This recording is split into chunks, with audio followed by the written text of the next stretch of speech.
Hi friends, எங்கள் வீட்டு today routine என்னன்னு பார்க்கலாம். மார்னிங் 6 o'clock எந்திரிச்சு பசும்பால் வாங்கி வச்சாச்சு. அம்மா வந்திருந்தாங்க வீட்டுக்கு. ஸோ அதனால் அம்மா தான் வாச தெளித்து வாச கூட்டிகிட்டு கோலம் போட்டாங்க.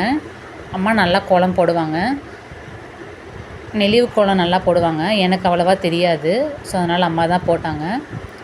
அப்புறம் செடிக்கு தண்ணி ஊற்றணும். எங்கக்கிட்ட 2 செடி தான் இருக்குது. ஸோ அது தண்ணி ஊற்றியாச்சு. அதுக்கப்புறம் கோலம் போட்டு முடிச்சுட்டு பசும்பாலில் சூடாக பால் காய்ச்சியாச்சு. பால் காய்ச்சிட்டு எல்லாருக்கும் காஃபி ஆற்றி கொடுத்தாங்க.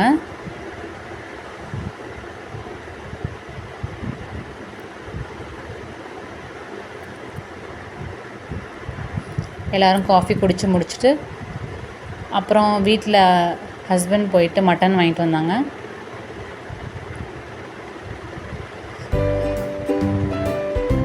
மட்டன் செய்யலான்னு சொல்லிவிட்டு அம்மா பண்ணாங்க. மார்னிங் இட்லி, சூடாக மட்டன் குழம்பு செஞ்சு சாப்பிட்டோம். அப்புறம் கொஞ்சம் நேரம் கழித்து வெயில் வரும்போது துணியெல்லாம் துவைச்சி காய போட்டோம்.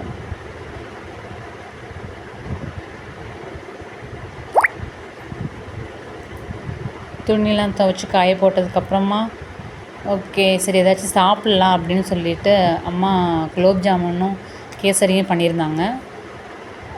அது எல்லாத்துக்கும் கொஞ்சம் கொஞ்சமாக வச்சு கொடுத்தாங்க. எல்லோரும் சாப்பிட்டோம். நல்லா பண்ணியிருந்தாங்க.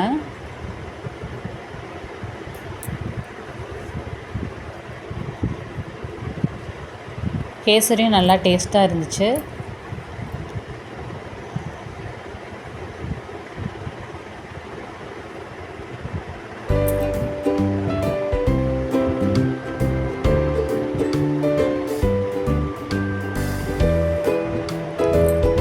அதுக்கப்புறம் எப்படியோ டைம் போயிடுச்சு. அப்புறம் நைட் ஆனதும் இது பேர் என்னன்னு கேட்டிங்கன்னா ராகி இனிப்பெல்லாம் போட்டு பண்ண தோசை, ராகி தோசைன்னு சொல்லுவாங்க. இனிப்பு, வாழைப்பழம், கருப்பட்டி இதெல்லாம் போட்டு செஞ்சாங்க. சூப்பராக இருந்துச்சு. நான் சாப்பிடல, வீட்டில் எல்லோரும் சாப்பிட்டாங்க. சுட்டு கொடுத்துட்டு சாப்பிட்டு முடிச்சிட்டோம்.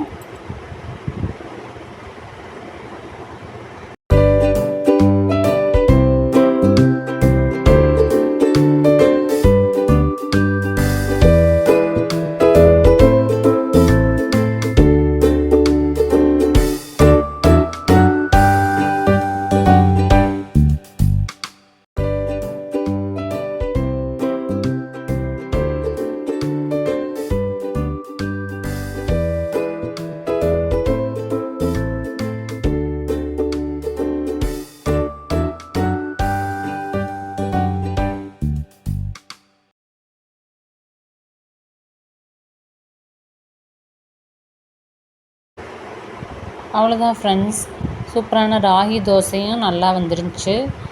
அப்புறம் நைட்டு ஒரு டீயோடு முடிச்சுக்கிட்டோம்.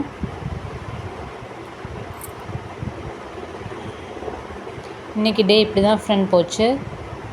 பாய்.